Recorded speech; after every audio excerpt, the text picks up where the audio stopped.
Hello dear students, उम्मीद करती हूँ कि आप सब बहुत अच्छे होंगे।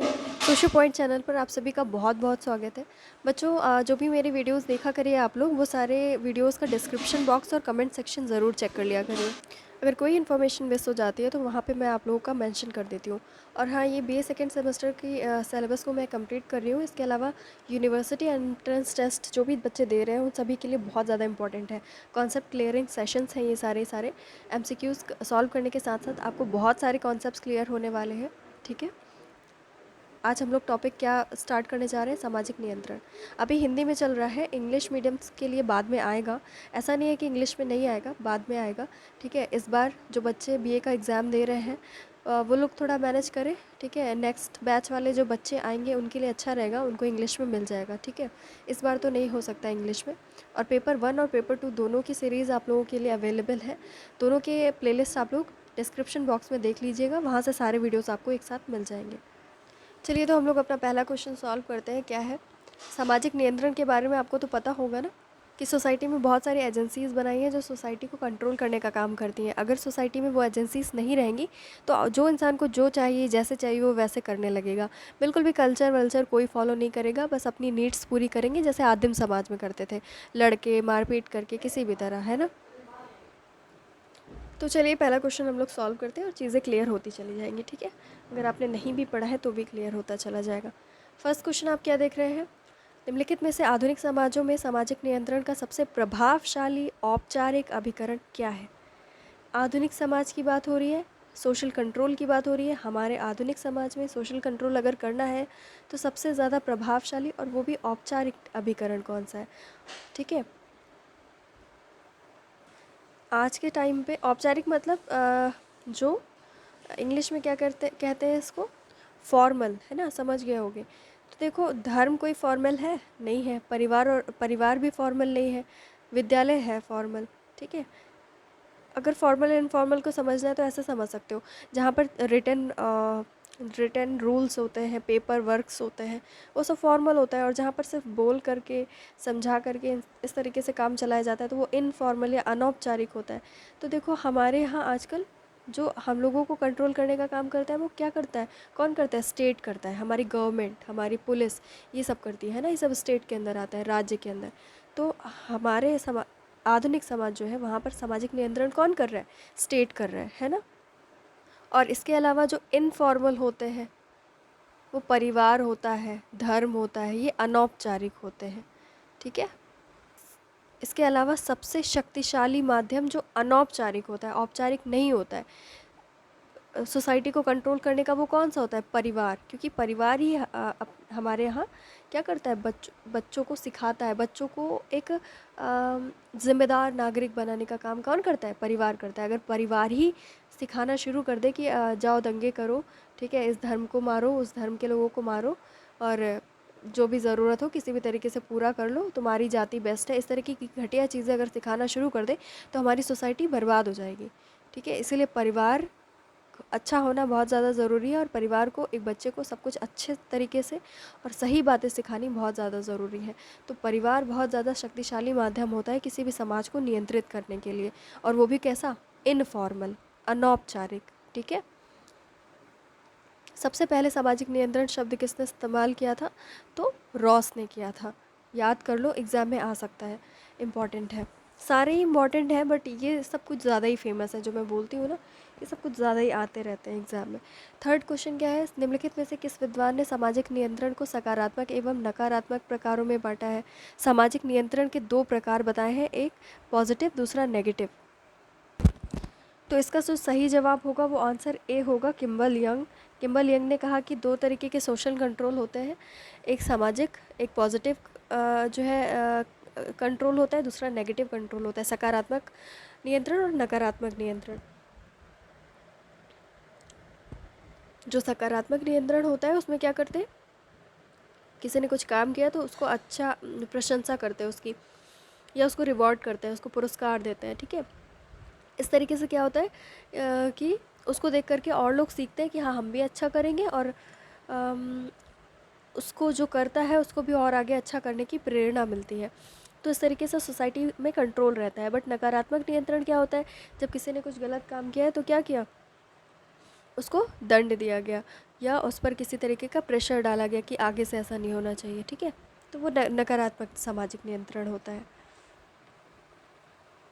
नेक्स्ट क्वेश्चन हम लोग देखते हैं। किसने कहा है कि दबाव वह विधि है जिसे समाज व्यवस्था यानी कि सामाजिक व्यवस्था बनाए रखने तथा नियमों को लागू करने के उपयोग में लाता है, सामाजिक नियंत्रण की व्यवस्था कहलाती है। देखिए ये स्टेटमेंट ऑकबर्न एंड निमकॉफ का है। उनकी किताब का नाम है अ हैंडबुक ऑफ सोशियोलॉजी, ठीक है। इसको मैं फिर से पढ़ देती हूँ, आप लोग याद रखिएगा। ये दबाव की बात करते हैं। कहते हैं कि दबाव वह प्रतिमान है जिसे समाज के द्वारा व्यवस्था बनाए रखने और नियमों को प्रभावपूर्ण बनाने के लिए उपयोग में लाया जाता है। इसी को सामाजिक नियंत्रण कहा जाता है। यानी कि ये दबाव की बात करते हैं, ठीक है। दबाव से ही क्या होता है, मतलब पैटर्न ऑफ प्रेशर की बात करते हैं। इसी से सोसाइटी में ऑर्डर मेंटेन रहता है और रूल्स रेगुलेशन को लोग फॉलो करने के लिए प्रेरित होते हैं, ठीक है। बाध्य होते हैं, प्रेरित नहीं कहेंगे, बाध्य होते हैं, ठीक है, क्योंकि दबाव की बात कर रहे हैं। तो ये किसका है, ऑकबर्न एंड निमकॉफ का a handbook of sociology. Fifth question देखते हैं हम लोग। शारीरिक दंड की क्रियाविधि सबसे गंभीर दंड है। शारीरिक दंड की क्रियाविधि में सबसे गंभीर दंड कौन सा है? ऑब्वियस सी बात है, कौन सा होगा? मृत्यु दंड होगा। Let me check. यस, हाँ ठीक है, मृत्यु दंड होता है सबसे ज़्यादा गंभीर दंड शारीरिक क्रियाविधि में। पुराने समाज में मृत्यु दंड दिया जाता था अगर कोई बहुत सीरियस क्राइम करता था, लेकिन आजकल कौन देता है? न्यायालय करता है, ये वाले दंड का ऑर्डर देता है, ठीक है, मृत्यु दंड का। हमारे यहाँ कौन देता है? जुडिशरी सिस्टम से रिलेटेड है ये, सोसाइटी नहीं देती इस तरीके का कुछ भी दंड, ठीक है। सिक्स क्वेश्चन देखते हैं हम लोग। आर्थिक पुरस्कार नियंत्रण की किस प्रकार की विधि है? मतलब आर्थिक पुरस्कार दे करके किसी को कंट्रोल करना, सोसाइटी में कंट्रोल लाना, तो कौन सी विधि होगी ये? तो जैसे कि बताया कि अगर सोसाइटी को कंट्रोल करना है तो दो प्रकार की विधियाँ होती हैं। मुझे ऑप्शन कमेंट सेक्शन में बताओ कि किसने दी है। एक सकारात्मक नियंत्रण की विधि होती है, दूसरी नकारात्मक नियंत्रण की विधि होती है। ये दोनों विधियाँ किसने दी है, कमेंट में बताओ, ठीक है। तो यही दोनों विधियाँ बताई गई हैं जिसमें कि अगर आप किसी को पुरस्कार से अगर प्रेरित कर रहे हो और अच्छा काम करने के लिए, और सब लोग उसको देख करके और प्रेरणा ले रहे हैं, तो इस तरीके का नियंत्रण अगर हो रहा है तो क्या होगा? वो सामाजिक नियंत्रण की एक सकारात्मक विधि होगी, ठीक है। तो नेक्स्ट क्वेश्चन क्या है? लैपियर ने सामाजिक तिरस्कार को किस प्रकार की शक्ति या सैंक्शन माना है? तो देखो, शास्तियाँ बहुत सारे तरह की होती हैं। अगर किसी ने किसी सोशल वैल्यू को फॉलो नहीं किया तो लोग उससे बात करना बंद कर देते हैं कि जैसे उसने बहुत बड़ा अपराध कर दिया है, अब लोग उसकी तरफ तिरछी नज़रों से देखते हैं, ठीक है। मतलब समाज में उसका तिरस्कार होने लगता है, पीठ पीछे उसको गलत गलत बोलते हैं। तो इस तरीके से होता है सामाजिक तिरस्कार। तो ये भी एक तरीके का दंड है। कोई एक ऐसा सोशियोलॉजिस्ट है, उनका मुझे नाम नहीं याद आ रहा है, जिन्होंने कहा है कि सामाजिक तिरस्कार मृत्यु दंड से भी भयानक तिरस्कार दंड है। तो सामाजिक तिरस्कार को लैपियर ने क्या कहा है, किस तरीके की सैंक्शन है? मनोवैज्ञानिक शास्त्री, ठीक है, मनोवैज्ञानिक शास्त्री है कौन सा?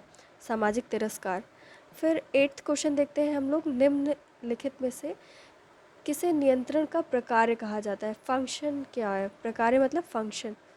कि एक मत की स्थापना करता है नियंत्रण, शिक्षा का प्रसार करता है, व्यक्तियों के आर्थिक आवश्यकताएं पूरा करता है, या फिर प्रति व्यक्ति आय को बढ़ाता है। देखो ये सब कहाँ से कर देगा? वो तो बस कंट्रोल कर रहा है। और शिक्षा कहाँ से दे देगा? एक मत की स्थापना कैसे करता है जो नियंत्रण होता है समाज में? क्योंकि वो कहता है कि ऐसे ही करना है, कोई रूल बन गया और ऐसे ही करना है, कोई सोशल वैल्यू बन गई, इसको ही फॉलो करना है, माता पिता का आदर करना है, सब लोग एग्री कि हाँ करना है, हमेशा सच बोलना है, तो सभी लोग एग्रीड, हाँ हमेशा सच बोलना है, वही अच्छा है, ठीक है। स्टेट की बात माननी है, सब लोग एग्रीड, हाँ सारे रूल्स फॉलो करने हैं, कॉन्स्टिट्यूशन फॉलो करना है, एवरीबडी इज़ एग्रीड कि हाँ सब कुछ सही लिखा है कॉन्स्टिट्यूशन में। तो इससे ये सब क्या दिख रहा है, सब लोग यूनानिमस दिख रहे हैं ना, सब लोग का एक मत दिख रहा है। तो नियंत्रण का काम यही है कि सभी लोग एक हो जाए, ठीक है, और जो गलत इंसान है वो अकेला पड़ जाए। और वैसे भी नियंत्रण किस लिए किया जाता है, भलाई के लिए ही तो किया जाता है, तो सब लोग एक मत हो ही जाते हैं।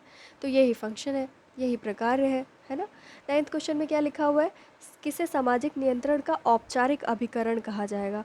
ठीक है, फिर से आ गया औपचारिक, फॉर्मल। फॉर्मल अभी बताया ना, जब पेपर वर्क हो, समझ में आ गया इजीली फॉर्मल कैसे पहचानोगे, औपचारिक। ठीक है, अनौपचारिक में सिर्फ बातें होती हैं। तो कानून होगा, ठीक है, जो आपका कानून है समाज में, जो राज्य डिसाइड करता है। ठीक है, कॉन्स्टिट्यूशन में क्या लिखे हुए हैं, लॉज लिखे हुए हैं, है ना। नेक्स्ट क्वेश्चन देखते हैं हम लोग, अनौपचारिक अभिकरण कौन सा है, अनौपचारिक कौन सा है, आपका धर्म होगा। ठीक है, देन 11th क्वेश्चन देखते हैं हम लोग, निम्नलिखित में से सामाजिक नियंत्रण क्या है, एक व्यवस्था, एक प्रक्रिया, एक संगठन या एक संस्था। तो सामाजिक नियंत्रण एक तरीके की व्यवस्था है, ठीक है, रूल्स बन जाते हैं और उसको लोगों को फॉलो करना होता है। बहुत इजी है ये क्वेश्चन। संगठन बिल्कुल नहीं होगा, संस्था कहाँ से हो जाएगा सामाजिक नियंत्रण, एक व्यवस्था होती है कि हाँ ऐसे ही करना है। 12th क्वेश्चन क्या है आपका, औपचारिक नियंत्रण को का एक आधारभूत तत्व कौन सा है। औपचारिक, ठीक है,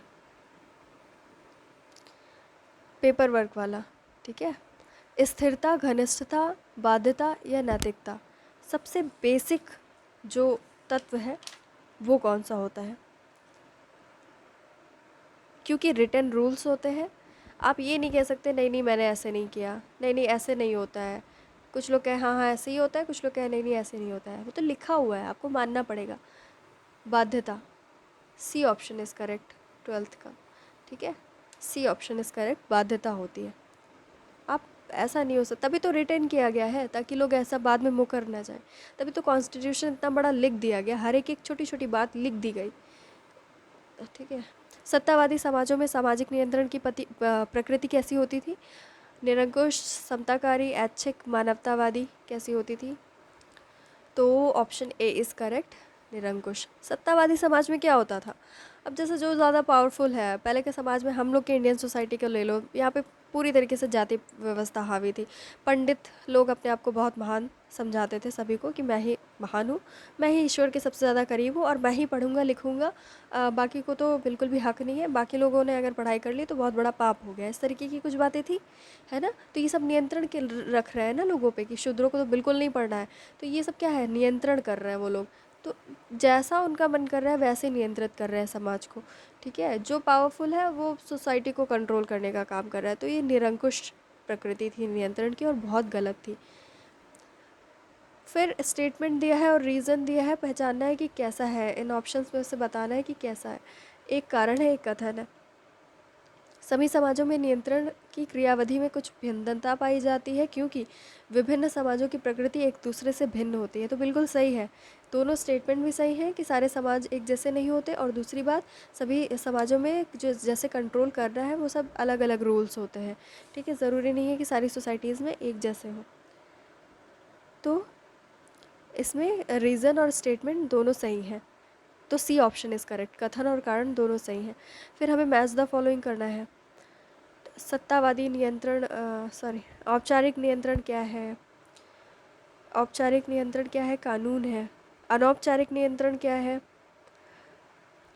लोकतांत्रिक नियंत्रण कौन सा है, सत्तावादी नियंत्रण कौन सा है। तो हम लोकतांत्रिक को कूटनीतिक संगठन कह सकते हैं, और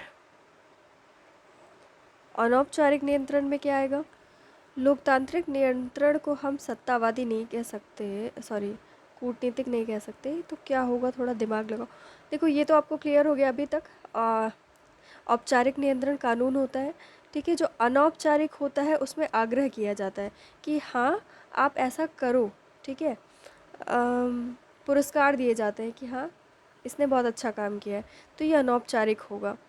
आग्रह किया जाता है सबसे बड़ी बात अनौपचारिक में, ठीक है। आग्रह मतलब रिक्वेस्ट। फिर लोकतांत्रिक नियंत्रण में क्या होता है, नैतिक नियम होते हैं, है ना। लोकतंत्र में नैतिक नियम कैसे होते हैं, क्योंकि हम इसमें जो लोकतंत्र होता है उसमें हम क्या चाहते हैं कि सभी का कल्याण हो, इसलिए इसमें कहते हैं कि नैतिक नियमों का, क्योंकि हम सभी के कल्याण को देखते हैं इसमें, ठीक है, किसी का बुरा ना हो। और देखो आजकल क्या होता है कि जो भी कुछ क्राइम कर देते हैं तो हम लोग उनको सीधे फांसी पे नहीं टांग देते हैं, पूरी कार्रवाई होती है और उसके बाद उनको सुधारने की कोशिश की जाती है जेल के अंदर, ठीक है। सत्तावादी नियंत्रण होता है कूटनीतिक संगठन, क्योंकि वो सत्ता स्थापित करने की कोशिश करते हैं और कूटनीति इसके लिए बहुत ज़रूरी होती है अगर आपको अपनी सत्ता स्थापित करनी है। तो बिल्कुल सही ऑप्शंस अभी टिक्ड है, तो पढ़ लीजिएगा बार बार, ठीक है। तो क्या नहीं समझ में आया, क्या समझ में आया मुझे कमेंट में बताओ, और वीडियो कैसी लगी ये भी बता दो, ठीक है।